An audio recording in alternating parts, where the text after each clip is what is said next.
Anggota Front Pembela Islam atau FPI membubarkan paksa pertemuan komunitas waria di sebuah hotel di Depok, Jawa Barat. Salah satu anggota FPI juga melakukan pemukulan kepada salah satu panitia.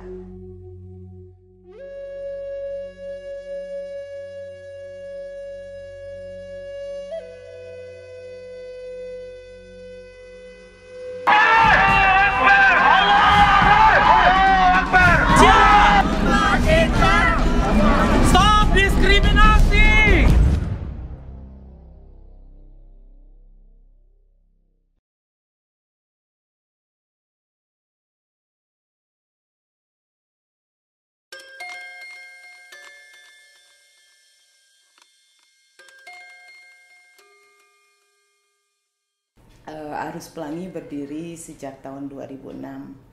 Pada saat itu memang kami para pendirinya merasa perlu untuk mendirikan organisasi ini karena pada saat itu belum ada satupun organisasi yang bekerja untuk isu-isu LGBT, terutama tentang bagaimana pemenuhan hak dasar untuk teman-teman LGBTI.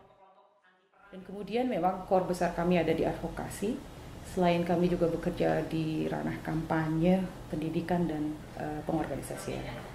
Ketika isu LGBT yang diawali oleh Arus Pelangi dengan menuntut hak-hak teman-teman LGBT menjadi besar, ini persoalan yang kemudian adalah ancaman ada di depan mata kita.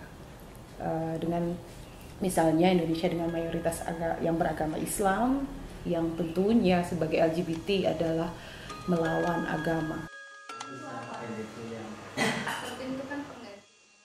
Ancaman juga yang sering didapatkan lewat SMS. Bentuknya, ancamannya adalah kantor ini beberapa kali terancam untuk diserang. Kemudian orang-orang yang di dalamnya terancam untuk tidak selamat sampai tidak selamat ketika pulang misalnya. Kemudian orang-orang yang dalam sini termasuk saya juga terancam juga cepat-cepat masuk neraka. Nah, ancaman itu lewat SMS misalnya. Kemudian lewat email juga dengan bunyi yang sama. Kemudian juga website kami sendiri juga beberapa kali dihack.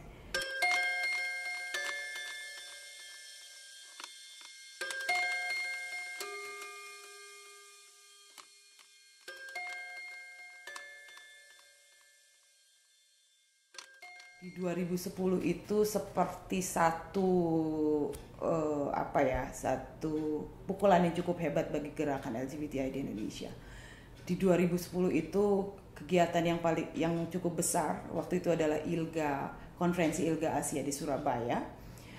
Itu dibubarkan oleh FPI dan kemudian sekitar 2 minggu setelah itu pelatihan hak asasi manusia untuk teman-teman transgender se-Indonesia yang difasilitasi oleh Komnas HAM pada saat itu juga akhirnya tidak bisa berjalan dengan mulus karena kelompok FPI pada saat itu juga membubarkan acara itu.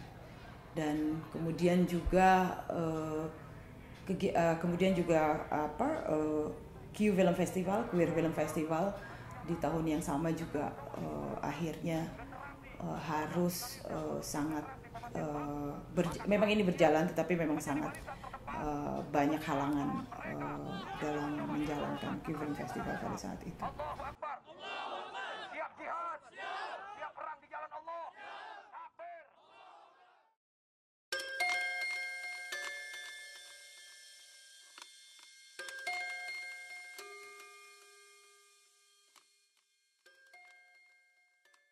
Jadi memang ketika hal itu kejadian-kejadian besar di 2010 berlangsung, kemudian kita bekerja sama dengan Protection International. Sebenarnya sebelum itu juga sudah ada kerjasama dan kita memulai bagaimana kemudian kita sangat membutuhkan soal perlindungan terhadap keamanan, pelatihan-pelatihan kita lakukan, terus juga bagaimana khususnya di Arus Pelangi bagaimana mainstreaming kepada staff, volunteer dan teman-teman yang ada di sini bahwa ini adalah merupakan hal yang harus dikedepankan dalam kerja-kerja kita di isu LGBTI misalnya. Jadi kalau kita berbicara tentang unsur keamanan ke dalam organisasi, itu kata kuncinya menurut saya pengarus utamaan. Jadi baik ke internal dan ke eksternal. Kalau di internal yang kita lakukan itu pastinya kita punya SOP keamanan. Itu lebih berbicara tentang scoping kita tentang keamanan di dalam organisasi. Jadi bagaimana keamanan kantor, keamanan digital media yang ada di kantor, dan juga keamanan staf-staf yang ada di kantor gitu. Dan SOP keamanan ini pastinya perlu kita perbaharui secara berkala. Dan dikembangkannya juga, proses pengembangannya juga jadi penting, di mana kawan-kawan juga semua ikut terlibat dalam proses pengembangannya, termasuk dalam memetakan ancaman-ancaman apa saja yang ada, kapasitas apa saja yang kita miliki, dan gap-gap kapasitas apa yang harus kita isi dan perkuat. Kami selalu menginformasikan kepada keamanan setempat gitu, kepada RT misalnya, RW, dan pihak keamanan tentang keberadaan kami di sini, tentang kantor Arus Pelangi di sini. Hal lain yang cukup praktis kita lakukan juga bagaimana kita selalu terbiasa untuk mengunci pintu pagar di depan gitu. Karena kunci gerbang itu kan istilahnya jaminan dari bahaya, ataupun orang bisa dengan cepat melakukan represif. Kita punya buku tamu di mana orang-orang yang berkunjung ke sini juga tercatat kenapa datang, apa maksudnya, dan sebagainya. Itu secara praktis yang kita lakukan sehari-hari. Biasanya kalau untuk lingkungan itu untuk keamanan satpam gitu, kalau misalnya kita ada acara-acara gitu kan, selalu sosialisasi sama keamanan gitu, bahwa kita mau ada acara begini-begini. Menghadapi ancaman itu kan bukan tindakan yang setelah ada ancaman kita melakukan upaya, tapi bagaimana supaya agar acara tersebut aman.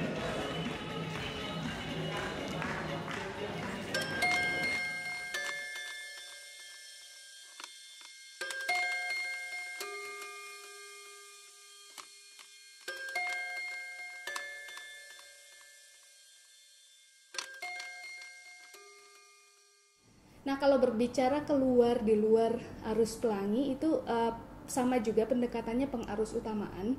Jadi sekarang di setiap pelatihan itu kita pasti punya, salah satunya kita tahun lalu mengembangkan modul pendidikan anti bullying, di mana para fasilitator itu akan dilatih untuk menjadi kawan-kawan LGBTI, dilatih untuk menjadi fasilitator yang kemudian turun ke sekolah. Nah, salah satu materinya selain mereka belajar tentang yang dasar, konsep dasar SOGI, konsep dasar hak asasi manusia, mereka juga belajar tentang prinsip konsep dasar tentang keamanan. Itu pertanyaanku. Community dengan AP itu kerjasama udah sejak tahun 2010, terutama terkait isu keamanan. Kemudian sampai saat ini kita sudah berlangsung sekitar lebih dari 4 tahun.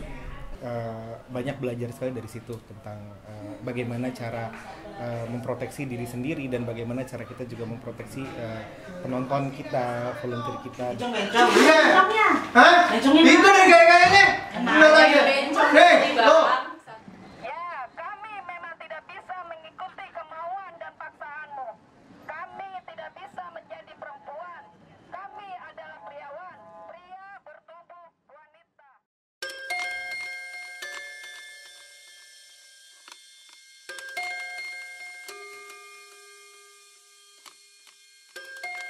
Saran kami buat organisasi LGBTI lainnya adalah sangat penting untuk mengarus utamakan keamanan ini, dan juga mengintegrasikan dalam setiap kerja-kerjanya.